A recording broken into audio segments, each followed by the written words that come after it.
So what is up, guys? Suda the Savage back, and today we're here with NFL Week. Troy Aikman, Steve Young, Lamar Jackson, and Kirk Cousins. It is Week 8 predictions. Now, I want to say I'm sorry for this video. My mic has been acting up, so I'm going to be doing this video micless, so I'm really sorry if the audio is not as crispy.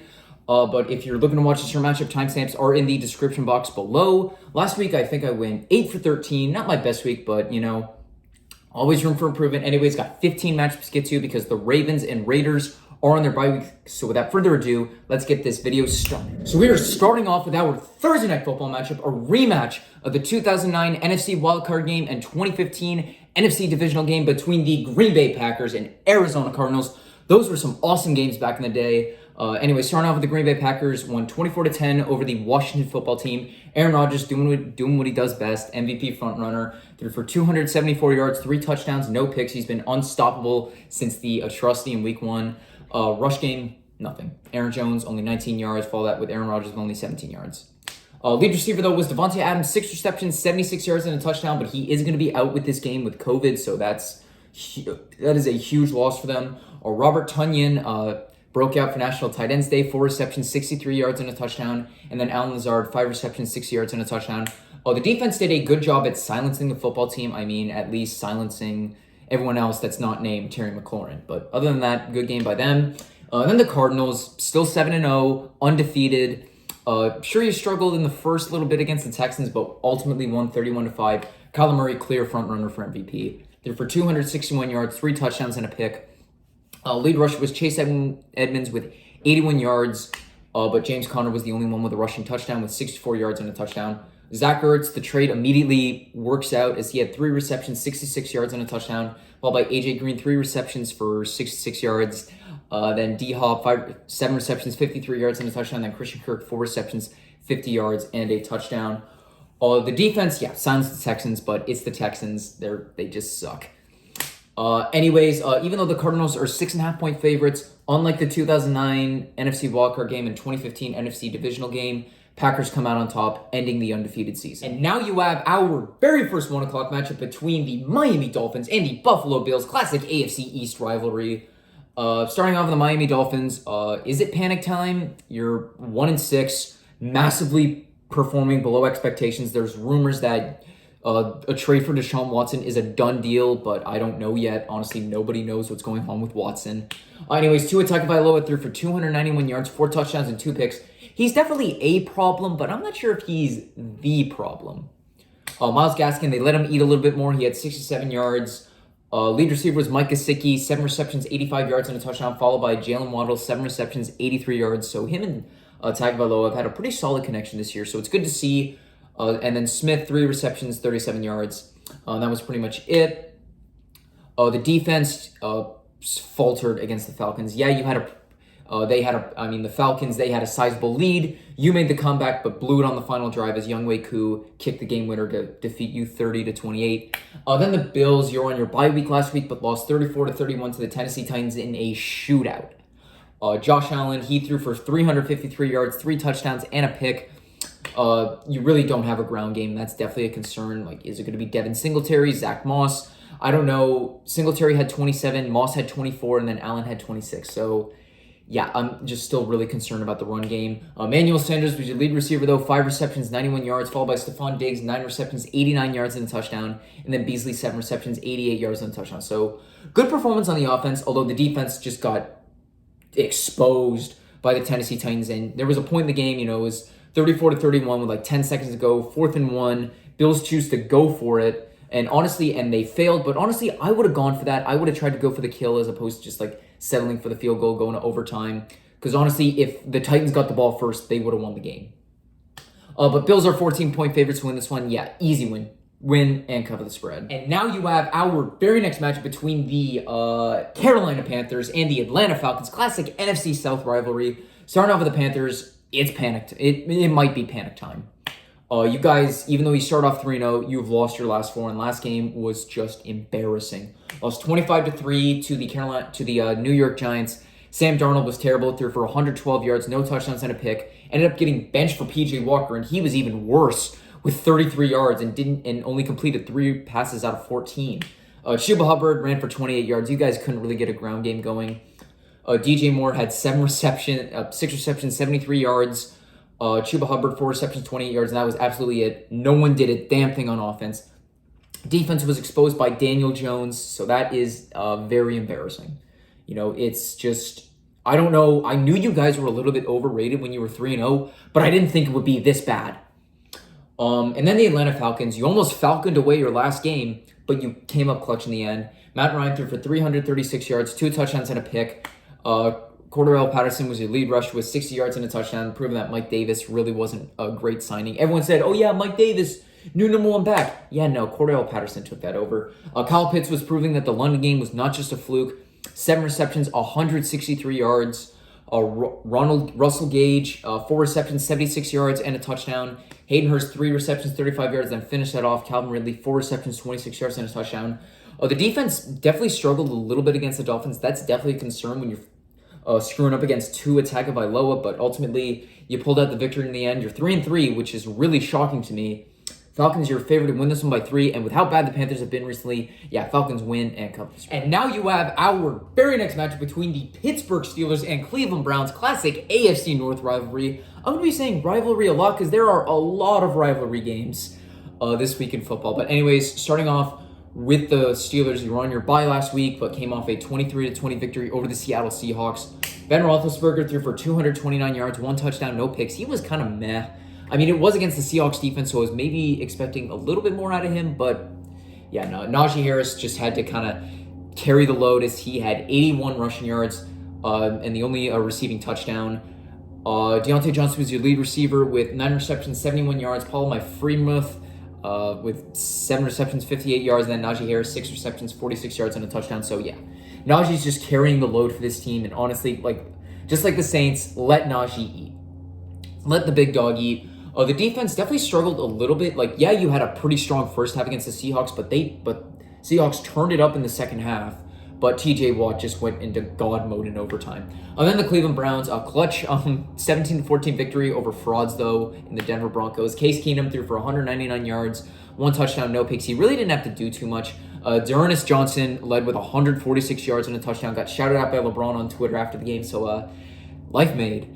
The receiving game was really nothing. Austin Hooper, 2 receptions, 42 yards. Jarvis Landry, 5 receptions, 37 yards. And then Odell Beckham Jr., 2 receptions, 23 yards. So the defense, was pretty solid against the Denver Broncos, but, it is the Broncos. So, yeah, not really, you beat them, you beat frauds, but it was impressive because a whole lot of guys were injured. So it was good to see. Browns are 3.5-point favorites to win this one, and as long as you let the run game go, I still think the Browns have the best running game in the league. Doesn't matter if you don't have Nick Chubb or Kareem Hunt, because D'Ernest Johnson will run over that. Give me the Browns, 3.5-point favorites, win and cover the spread. And now you have our very next matchup between the Cincinnati Bengals and the New York Jets. Starting off with the Bengals, statement victory over the Baltimore Ravens, beat them 41-17, and now hold first place in the NFC North. So that's really impressive. I did not think you guys would break out like you did. Joe Burrow just had an amazing game, threw for 416 yards, 3 touchdowns and a pick. Rush game was decent. It was split between Joe Mixon and Sean Perrine. Mixon had 59 yards and a touchdown, and Perrine had 52 yards and a touchdown, but it's Jamar Chase. I thought it was crazy that they took him over Penei Sewell. He had 8 receptions, 201 yards, and a touchdown, followed by C.J. Uzomah, proving that he is the most touchdown-dependent tight end with 3 receptions, 91 yards, and a touchdown. Just messing. He's done well this season so far. Followed up with T. Higgins, 7 receptions, 62 yards, and then Tyler Boyd, 4 receptions, 39 yards. That was pretty much it. The defense did a good job at silencing the Ravens. I really did not think you guys would have pulled off a victory. I still am kind of skeptical of you guys, definitely because of Zach Taylor, but you know what? 5-2, good start. Now finish it. Don't bungle away the opportunity like you've done in the past. And then the New York Jets, you guys just suck. Zach Wilson threw for 51 yards. He ended up getting injured, so they bring in Mike White. If you don't know who he was a 6th-round draft pick by the Dallas Cowboys in 2018. He threw for 202 yards, 1 touchdown, and 2 picks. Michael Carter ran for 37 yards, but Elijah Moore was the only one with a rushing touchdown with 19 yards and a touchdown. Carter was your lead receiver with 67 yards, then Taron Johnson, 65 yards, and then Corey Davis, 4 receptions, 47 yards, and a touchdown. That was pretty much it. The defense was just flat out exposed by the Patriots, by Mac Jones and Damian Harris, so nothing else really to be said. Bengals are 10.5-point favorites to win this one. I'm going to say that they win and cover the spread because it's Mike White. Even if it was Mike White or Zach Wilson, doesn't matter. And now you have our very next match between the Tennessee Titans and the Indianapolis Colts. Classic AFC South rivalry. Honestly, take a shot for every time I say rivalry. Actually, please don't, because I say it a lot. Anyways, Tennessee Titans, two statement victories in back-to-back weeks. First, it was the Bills in Week 6, but Week 7, you shut down the Chiefs 27-3. Ryan Tannehill threw for 270 yards, 1 touchdown, and a pick, and Derrick Henry had 5 passing yards and a touchdown.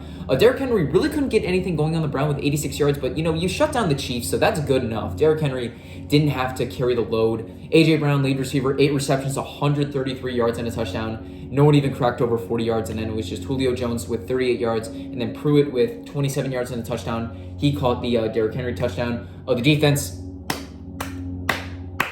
round of applause. I said you guys had a terrible defense, but you just shut down one of the best offenses in football. Now, can you continue that streak? Probably not as good as that, but I have some optimism. Other than the Indianapolis Colts, big win over the San Francisco 49ers. Carson Wentz threw for 150 yards, 2 touchdowns, and no picks. Although it wasn't his best game, but honestly, Wentz is not the problem in Indy. Jonathan Taylor led with 107 rushing yards and a touchdown, and so did Carson Wentz, 23 yards and a touchdown. But the breakout receiver was Michael Pittman Jr., 4 receptions, 105 yards and a touchdown. He's really breaking out in his sophomore season. That's something I wanted to see. Mo Alley Cox, 3 receptions, 25 yards and a touchdown, so pretty good day for that as well. And that was pretty much it. No one else really did anything. I mean, the conditions in that game were absolutely atrocious. But the defense shut down the 49ers. But, in those conditions, it was kind of just a sloppy affair. But anyways, Colts are 1.5-point favorites to win this one. But, the Titans, with their last 2 games, with their 2 statement victories, I'm going to take the Titans in this one. And now you have our very next matchup between the Philadelphia Eagles and the Detroit Lions. Starting off with the Philadelphia Eagles, I thought maybe you could have pulled off an upset against the Raiders last week. That did not happen. You lost 33-22. Jalen Hurts threw for 236 yards, 2 touchdowns, and no picks, but he did lose a fumble. People are already questioning this guy's ability. Jalen, he also ran for 61 yards. He was the lead rusher. Not giving Miles Sanders the rock enough, as he only had 30 yards, but the only rushing touchdown went to Boston Scott. I almost forgot who he was, except he's the short guy who does super well against New York Giants. He had 24 yards and a touchdown. Dallas Goedert ran 3 receptions, 70 yards. Devontae Smith, 5 receptions, 61 yards, then finished that off. Keith Gainwell, 4 receptions, 41 yards and a touchdown. The defense was exposed by the Las Vegas Raiders. Not really that shocking because, honestly, I definitely think John Gruden was a problem on the field. I mean, he was off the field, but on the field, I thought he was also a huge problem. So maybe the Raiders have something special going on. Could they make the playoffs? But I'll get to them later. And then the Detroit Lions, man, you came to fight. You went toe-to-toe with the LA Rams, but Jared Goff just proved that it was the right move for him. It was the right move for the Rams to move on from him. He threw for 268 yards, 1 touchdown, and 2 picks, and 2 of them were in the worst times possible. Jamal Williams ran for 57 yards, and DeAndre Swift had 48 yards, but he had 8 receptions, 96 yards, and a touchdown. But the lead receiver was Khalif Raymond, 6 receptions, 115 yards. Then TJ Hawkins had 6 receptions, 48 yards. That was pretty much it. I mean, you guys were pulling out all the stops in an attempt to beat the Rams. Just came inches away, just so close. I feel bad for the Lions. Eagles are 3.5-point favorites to win this one, but this is it. Upset of the season. Lions win this game and break. And they're not going to go have a winless season like they did in 2008. Give me the Lions in this one. And now you have our very next match between the San Francisco 49ers and the Chicago Bears. Starting off with the Niners, tough loss to the Indianapolis Colts, 30-18, even though the conditions of that game were atrocious. Jimmy Garoppolo threw for 181 yards, 1 touchdown, 2 picks. Not his best, but honestly, like I said, the conditions sucked. Elijah Mitchell ran for 107 yards and a touchdown, so a good game for him, proving that, of course, any running back in Kyle Shanahan's system will succeed. Deebo Samuel led with 7 receptions, 100 yards and a touchdown. Good to see him back healthy. That was pretty much it for receivers. No one else is really worth mentioning because no one had over 30 yards other than Deebo Samuel. The defense collapsed to the rushing game of the Colts and Michael Pittman Jr., so it's a tough pill to swallow, even though the Colts also have a really good run game. And then the Bears, jeez. Like I said, Justin Fields is not ready. Threw for 184 yards, no touchdowns, 3 picks, and a 38-3 breaking of the Bears. Herbert led with 100 rushing yards, and that's pretty much the only highlight on offense. Outside of Cole Kmet, 5 receptions, 43 yards. Darnell Mooney, 2 receptions, 39 yards.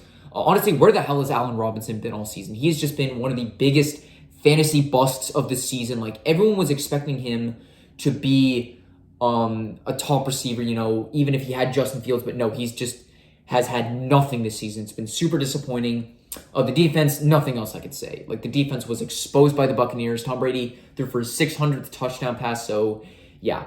49ers are 4-point favorites to win this one. I don't even know who's starting between Trey Lance and Jimmy Garoppolo, but it doesn't matter. Niners win and cover the spread. And now you have our very next matchup between the LA Rams and the Houston Texans. Starting off with the Rams, 28-19 victory over the Detroit Lions. I was expecting a blowout, honestly, but came out with a victory, but it was closer than it should have been. Matt Stafford threw for 334 yards, 3 touchdowns, no picks. Darrell Henderson ran for 45 yards. Lead receiver was Cooper Kupp, proving that he and Matt Stafford are a really good connection. I mean, he's no Megatron, but he's been pretty good with Stafford. Threw for 10 receptions, 156 yards, and 2 touchdowns. Followed by Robert Woods, 6 receptions, 70 yards. Tyler Higbee, 5 receptions, 46 yards. Then finished that off Van Jefferson, 4 receptions, 43 yards, and a touchdown. The defense, struggled at first against the Detroit Lions, but eventually you shut them down at the end. Had 2 crucial picks off Jared Goff, proving that you made the right move for getting Stafford. So, yeah. Win's a win, take it and run. Then the Texans, showed a little bit of life in the first quarter against the Cardinals, but were brought back to reality. Davis Mills threw for 135 yards, no touchdowns, no picks. David Johnson ran for 25 yards. Mark Ingram only had 9 yards. Lead receiver was Collins with 28 yards, followed by Johnson with 27 yards. And then Brandon Cooks, 5 receptions, 21 yards. He's definitely fallen off a cliff ever since he had the breakout, the start that he had to the season. The defense just got exposed by the Cardinals, but, it's the Cardinals. They ran and passed all over you. I would expect anyone to fall apart to them. Not really much of a shock to me. Rams are 14.5-point favorites to win this one. This time they will win and cover the spread, unlike last week. And now you have our very first 4 o'clock matchup between the Jacksonville Jaguars and the Seattle Seahawks. Starting off with the Jaguars, you were on your bye last week, but you got your first win in London. Urban Meyer, I'm pretty sure, becomes the first head coach to win his very first game, not on American soil. So that's definitely something that's an accomplishment. Trevor Lawrence threw for 319 yards, 1 touchdown, no picks.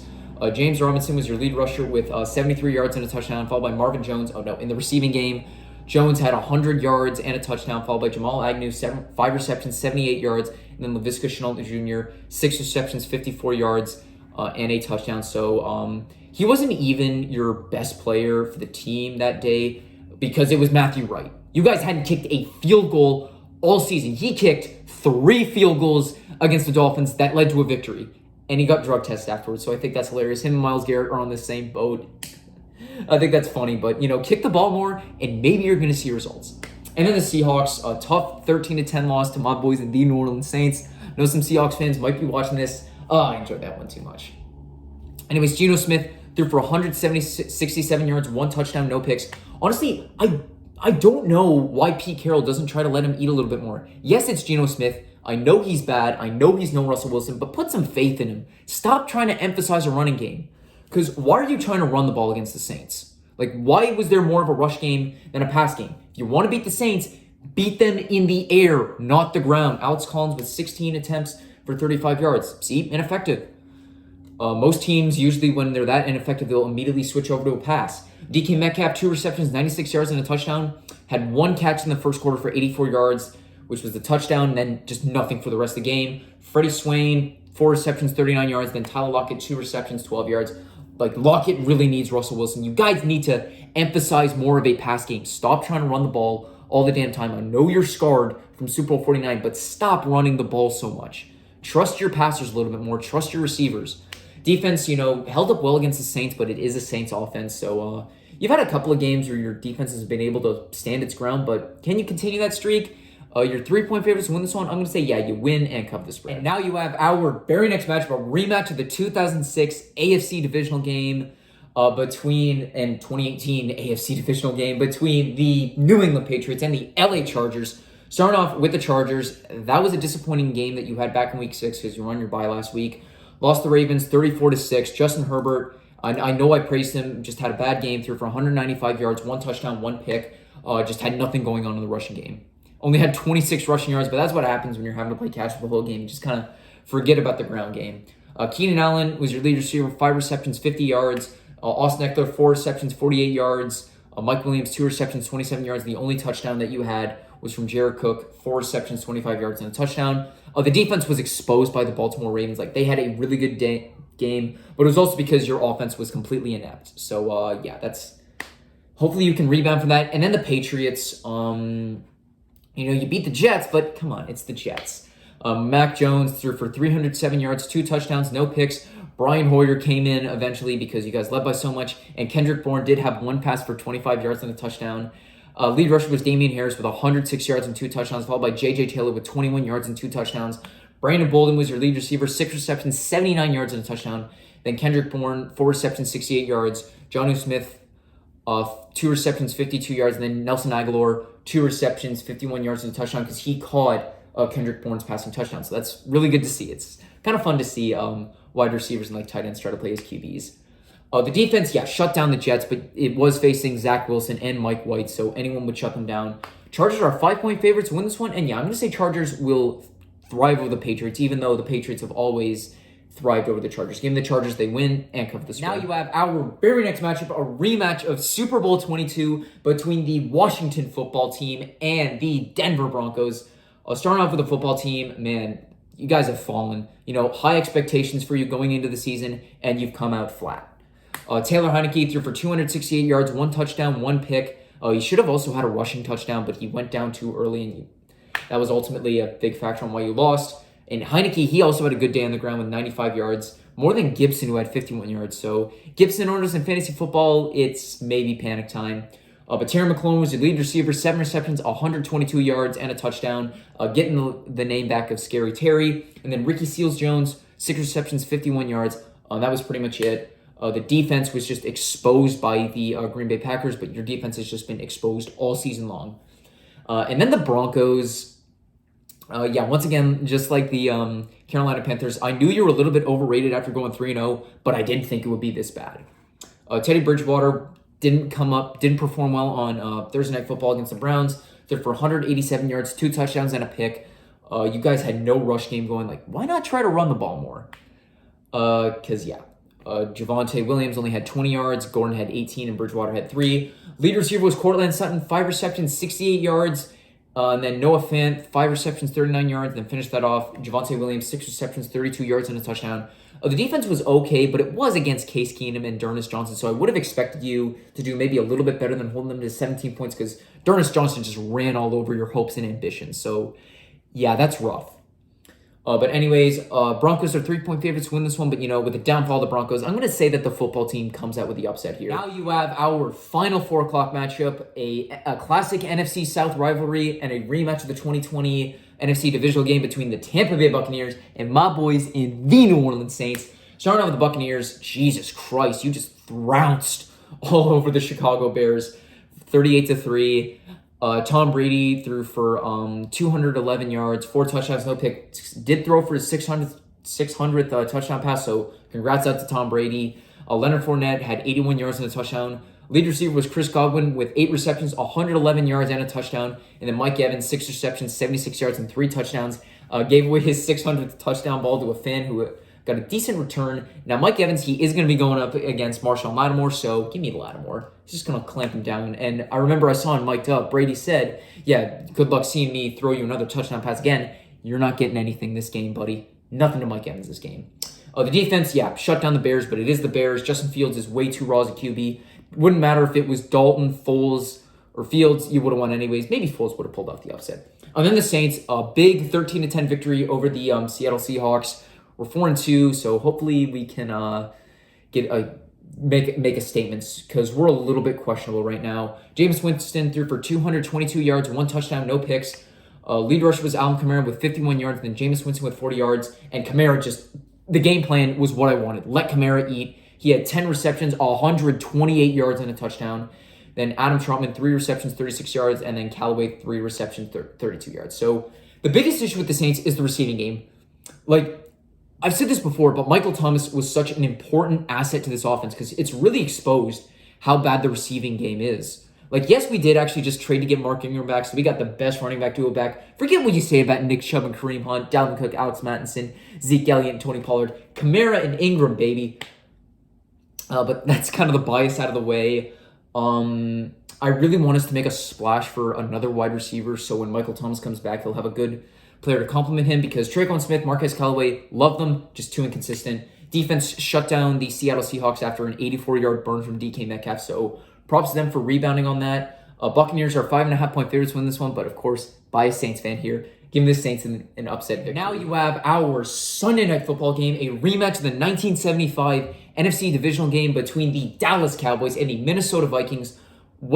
Something I remember from that game is that was the very first Hail Mary from Roger Staubach to Drew Pearson. So that was the birth of the Hail Mary. Anyway, starting off the Cowboys, you were on your bye last week, but you came off a 35-29 victory over the New England Patriots.